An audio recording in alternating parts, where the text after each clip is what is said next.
Já tive perrengue e foi assim, bem na minha lua de mel. Eu que sou uma pessoa planejada, que gosta de tudo organizadinho, né? Na minha lua de mel eu tive perrengue. Vai ficar parecendo que toda viagem tem perrengue, né? Mas tem mesmo, mas tem. E de repente alguns a gente vai aprendendo para evitar. Então, assim, a gente foi para o Chile, a gente foi para uma cidade que chama Puerto Varas, que é uma cidade à beira do vulcão Osorno, que é uma cidade pequenininha, maravilhosa. E para ficar em Puerto Varas, que é uma cidade muito pequenininha, dos lagos andinos, não precisaria de carro. Mas a nossa ideia era sair de Puerto Varas e ir até Bariloche, andando ali por aquela região dos lagos, entre o Chile e a Argentina, uma viagem maravilhosa, era mês de agosto, muito frio, neve, né? Bem gostosinho para a lua de mel. Então, quando eu fiz a reserva do carro, eu avisei que eu precisaria da carta verde, pois a nossa ideia era sair do Chile e entrar na Argentina, certo? Certo. Chegamos, desembarcamos, aí eu fui até o balcão pegar o carro, peguei o carro, aí eu falei, e a carta verde? Aí a pessoa falou assim para mim, olha, não vai dar tempo de fazer a carta verde, porque a nossa central fica lá em Santiago e é feriado, prolongado, nananã, não vai dar. Eu falei, olha, então se não vai dar, eu não vou querer o carro, porque para transitar aqui eu não preciso. Aí a pessoa pegou e falou assim, não, mas tem uma locadora local aqui da cidade que você pode alugar deles, eu cancelo a sua aqui, e como ele é local, o escritório dele fica aqui, ele agiliza a carta verde. Fui pela história do atendente. Aí nisso chega um rapaz com o carro perrengado, o aquecedor não funcionava. E aquecedor numa neve você precisa. E o carro bem ruim, eu acho que até que ele tinha aquelas marchas assim no volante, mas tá bom. Aí o rapaz falou assim, olha, pode alugar? Me fala o hotel que vocês estão, que eu levo a carta verde lá para vocês. E, tá bom, né? Vamos com esse. E assim foi feito. Ele chegou lá no hotel, entregou a carta verde e tudo bem. Saímos, então, de Porto Varas, rumo à Argentina. Quando chegamos à fronteira, além da nossa surpresa de que a gente tinha que ter alugado correntes para colocar no pneu, porque era muita neve, tivemos que voltar um tanto para um lugar que alugava, voltando. A hora que a gente está na fronteira, apresenta a documentação. Aí, lá na fronteira, os policiais falam, olha, essa documentação não é válida, porque esse carro aqui é um carro particular. E está claro que vocês não são os donos do carro, né? Cara de turista, cara de turista. Então, eu não posso deixar esse carro passar. E aí eu comecei a chorar, porque já estava escurecendo, a neve caindo, já não tinha mais hotel se eu voltasse para o Chile. Minha programação em Bariloche já estava toda pronta. Aí eu comecei, aí eu falando com o policial, assim, no meu espanhol, saindo, né, do útero, falando assim para ele, é minha lua de mel, tá dando tudo errado. Como é que eu vou fazer minha lua de mel? Eu não tenho hotel. Comecei a chorar. Quando ele viu o meu desespero, ele falou assim, vamos fazer uma coisa? Deixa o carro de vocês estacionado aqui na nossa casa, porque como era um lugar de fronteira longe da cidade, eles têm a casa deles. Vocês podem deixar o carro aqui estacionado na nossa casa.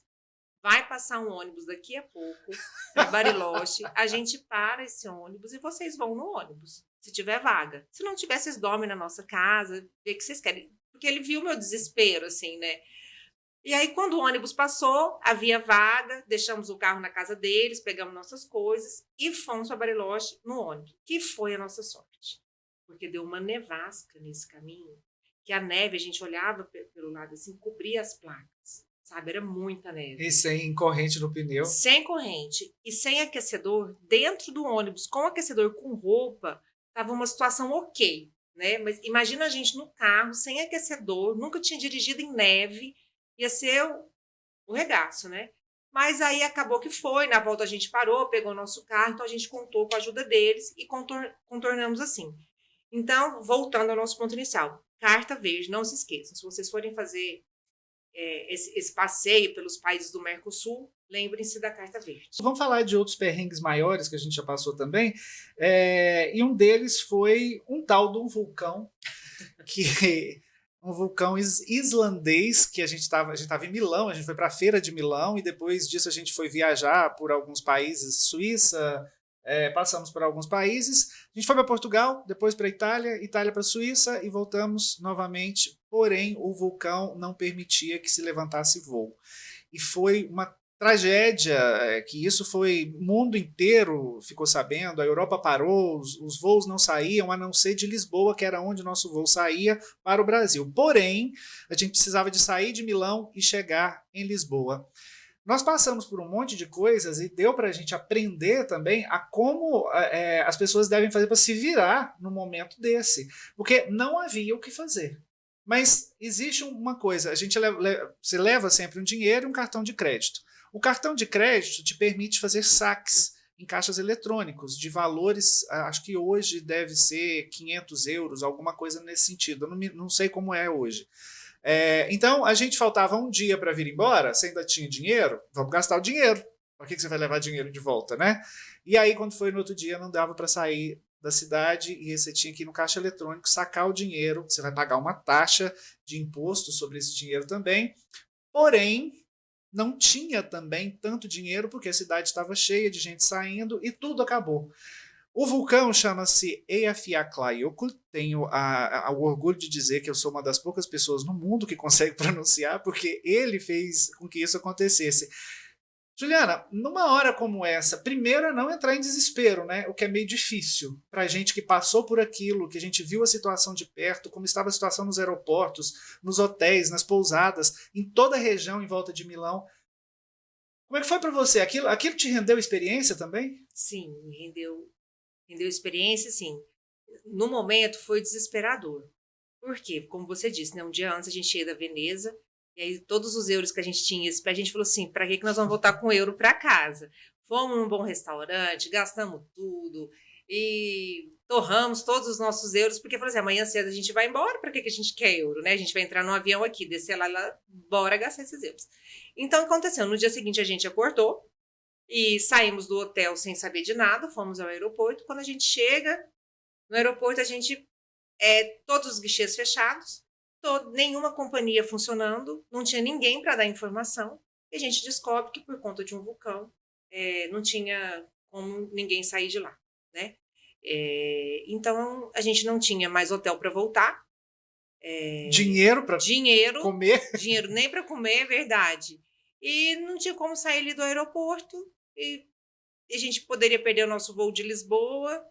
E aí ficou naquela situação sem saber o que fazer e com medo ainda, porque a gente ouvia, quando estoura o vulcão, pode dar terremoto, maremoto, pode cair, pode não sei o quê, e aquele terror todo. E nós estávamos num grupo muito grande, e Milão lotado, porque era época da Feira do Móvel. Era o último dia da feira, né? E todo mundo também querendo sair de lá, e a mesma situação para todo mundo.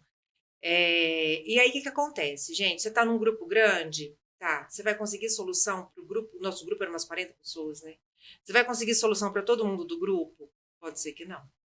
Então, assim, se junta pessoas que estão mais ou menos com o mesmo pensamento seu, né? E com as mesmas possibilidades, e vão ali trazendo grupos menores para tentar resolver, porque você não consegue, numa situação dessa, resolver o problema de 40 pessoas, né?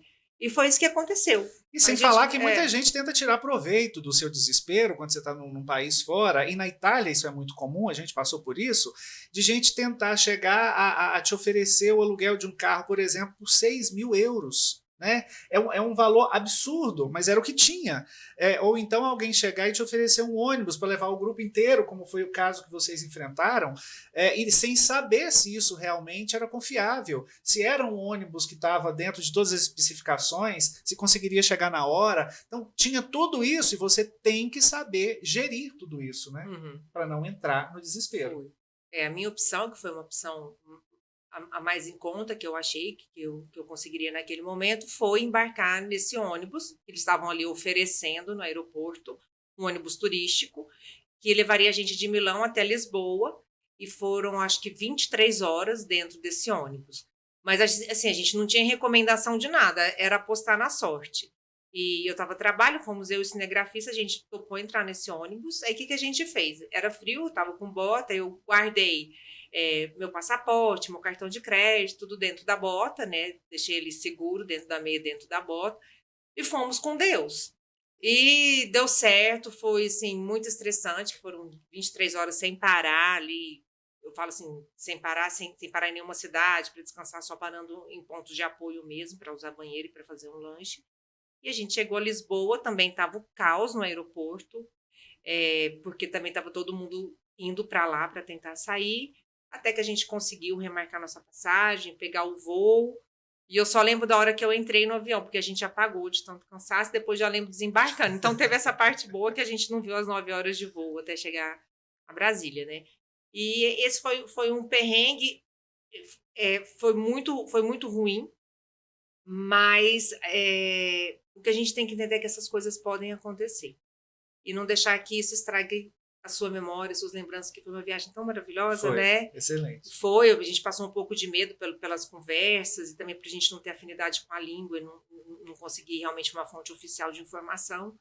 Hoje a gente vê que foi, de repente, um emocional desnecessário, mas sobrevivemos e estamos aí para as próximas.